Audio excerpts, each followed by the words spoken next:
दोस्तों, मैं हूं आपके साथ प्रशांत पांडे और आप देख रहे हैं पिक्चरबाजी विद प्रशांत, एक ऐसा शो जहां पर मैं आपके सामने लेकर आता हूं बिल्कुल ऑनेस्ट रिव्यू नई फिल्मों और वेब सीरीज का, जिसमें होती है हिंदी नहीं बल्कि नॉन हिंदी फिल्म्स यानी गैर हिंदी फिल्मों का भी रिव्यू मैं आप तक पहुंचाता हूं। और आज की हमारी सीरीज है सोनी लिव पर आई हुई एक नई नवेली सीरीज जिसका नाम है अ सिंपल मर्डर। इससे पहले कि मैं इस सीरीज का रिव्यू शुरू करूं, आप सभी से दरखास्त, आप सभी से गुजारिश कि प्लीज मेरे चैनल को सब्सक्राइब कीजिए अगर अब तक आपने नहीं किया है। बेल आइकन दबाना बिल्कुल मत भूलिएगा और इसके साथ ही मेरी आपसे गुजारिश है कि इस वीडियो को आखिर तक जरूर देखिए। बात करें अगर अ सिंपल मर्डर की, तो कहते हैं कि first impression is the last impression, और web series a simple murder के बारे में यह बात बिल्कुल सही बैठती है, क्योंकि ये जो पूरी सीरीज है ये अपने शुरुआत के साथ यानी अपने जैसे ही इसके जो क्रेडिट लाइन है, टाइटल्स हैं, वो रोल होते हैं, उसके साथ ही ये नएपन का एहसास करा देती है। मेरी आपसे गुजारिश है कि प्लीज इसके टाइटल को मिस मत कीजिएगा, बहुत ही यूनिक है और ये सीरीज भी उतनी ही यूनिक है अपनी कहानी और कहानी कहने के अंदाज में। दरअसल ये उन सीरीज में से है जो अपने छोटे बड़े हर किरदार का किस तरह से बखूबी इस्तेमाल करना है जानती है, कहानी को किस तरह से नए नए ट्विस्ट और टर्न्स देने हैं और इसके जरिए किस तरह से शुरू से आखिर तक दर्शकों को इस कहानी में, इस थ्रिलिंग राइड में बांधे रखना है, यह सीरीज बखूबी जानती है। ये बिल्कुल नयापन लिए हुए हैं, इसमें इतने सारे एलिमेंट्स हैं।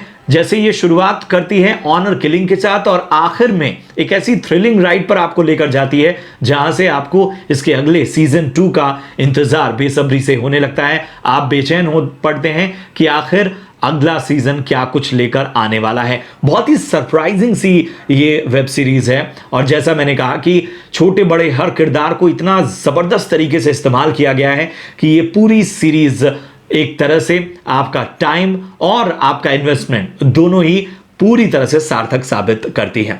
बात करें अगर कहानी की, तो ये कहानी जैसा मैंने कहा बहुत सारे एलिमेंट है। ऑनर किलिंग का एलिमेंट है, प्यार, धोखा, वफादारी, गैंगस्टरबाजी, एक डार्क कॉमेडी का पूरा टच लिए हुए ये सारी चीजें आपके सामने 7 एपिसोड की सीरीज में परोसी जाती हैं। और इस 7 एपिसोड की सीरीज में हर एपिसोड में ढेर सारे ट्विस्ट एंड टर्न्स हैं और कोई भी किरदार चाहे वो 10 मिनट का हो या फिर पूरी सीरीज में हो, इन सब ने जबरदस्त काम किया है और यही वजह है कि ये सीरीज उभर कर आती है। लेकिन जब मैं एक क्रिटिक की नजर से देखता हूं, जब मैं एक समीक्षक की नजर से देखता हूं, तो 4 एपिसोड और 5वें एपिसोड के हाफ तक यानी लगभग 4.5 एपिसोड तक ये सीरीज पूरी तरह से मुझे प्रभावित करती है। लेकिन उसके बाद मुझे इस सीरीज में एक हड़बड़ी सी दिखती है और ऐसा लगता है कि कहानी का एक छोर पकड़ने के लिए, एक अंत का सिरा खोजने के लिए ये सीरीज एक हड़बड़ी में नजर आती है। और यही वजह है कि जो अंत होता है वो है तो अच्छा, वो अंत एक रीजनेबल सा अंत है, लेकिन जिस तरह के प्रॉमिस से ये सीरीज शुरू होती है उस तरह से ये जो अंत है वो कहीं ना कहीं कॉम्प्रोमाइज्ड सा लगता है। तो सीरीज में एक बाबा है जो गैंगस्टर से कम नहीं है, एक बंदा है जो स्टार्टअप का सपना लिए स्ट्रगल कर रहा है, लेकिन उसकी पत्नी है, उसके ख्वाब नोटों के बिस्तर पर सोने के हैं। वहीं दूसरी ओर एक सुपारी किलर है जो रिटायर होने वाला है और एक और सुपारी किलर है जो अपराध में भी सिद्धांत और उसूल के साथ खड़ा रहता है। 2 पुलिस वाले भी हैं। जो बड़ा साहब है, जो अधिकारी है, वो बेवकूफ है, तो छोटा सिपाही कुछ ज्यादा ही चालाक है। लेकिन इसमें भी एक ट्विस्ट है, ये आपको सीरीज देखने पर पता चलेगा। इतने अतरंगी किरदारों के साथ राइटर अभिषेक जायसवाल और प्रतीक पयोधी एक गजब का कॉकटेल तैयार करते हैं जो आपको शुरू से आखिर तक बांधे रखता है। लेकिन जैसा मैंने कहा कि एक क्रिटिक की नजर से ये सब कुछ मुझे 4.5 एपिसोड तक बहुत ज्यादा हुक्ड रखता है, बहुत ही पसंद आता है। लेकिन उसके बाद ये सीरीज थोड़ी सी मुझे कमजोर नजर आने लगती है।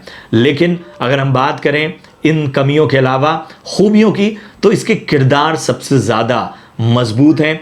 मोहम्मद जिशान अयूब को अरसे बाद एक पूरी सीरीज में उनके फुल फॉर्म में देखना कमाल का अनुभव रहा है। जबरदस्त एक्टर हैं, उनके टैलेंट का बखूबी इस्तेमाल इस सीरीज में हुआ है। इसके अलावा अमित सियाल हमेशा से वो बेहतरीन रोल्स करते हैं और इस सीरीज में भी जिस किरदार में है, ये अतरंगी सा किरदार है, बड़ा ही अलग सा किरदार है और आप जब देखेंगे इस किरदार को तो आपको बड़ा मज़ा आएगा। है डेडली ये किरदार, लेकिन मज़ा भरपूर लाता है। इसके अलावा हम बात करें छोटे मोटे किरदारों में तो बहुत से अहम किरदार हैं, लेकिन जिक्र करना चाहूँगा सबसे अहम सुशांत सिंह का। सुशांत सिंह हमेशा से जो भी किरदार उनको मिलते रहे हैं, चाहे वो टीवी पे हो चाहे फिल्मों में, उसमें वो जस्टिस करते हैं और यहाँ पर भी इस किरदार के साथ वो एक नयापन लेकर आते हैं जो बहुत ही भाता है। छोटे बड़े किरदारों में सभी अच्छे हैं, लेकिन एक सरप्राइज एलिमेंट है इसमें, प्रिया आनंद। इस सीरीज में सबसे ज़्यादा सरप्राइज अगर किसी एक्टर ने किया है तो प्रिया आनंद ने किया है। इस किरदार के बारे में ज़्यादा मैं रिवील नहीं कर सकता। जैसा मैंने कहा है कि एक डार्क कॉमेडी थ्रिलर है, तो थ्रिलिंग एलिमेंट आपके मिस हो जाएंगे। ज़रूर देखिए, मेरे ख्याल से ये सीरीज़ मिस नहीं की जानी चाहिए। सोनी लिव ने एक बार फिर स्कैम और इसके साथ ही अनदेखी, जो 2 सीरीज़ मैंने पहले भी रिव्यू किया था, इन 2 सीरीज़ के बाद एक और अच्छी सीरीज़ आपके सामने पेश की है। बात करें अगर डायरेक्शन की तो सचिन पाठक ने ज़बरदस्त डायरेक्शन किया। एक पकड़ उनकी नज़र आती है पूरी सीरीज़ पे, इसके लुक्स में, इसके प्रेजेंटेशन में, इसके कहानी कहने के अंदाज में, और बहुत ही चुस्त डायरेक्शन एक तरह से उनका नज़र आता है। मेरी ओर से इस सीरीज़ को 5 में से 3.5 स्टार। ज़रूर देखिए और अपनी राय दीजिए।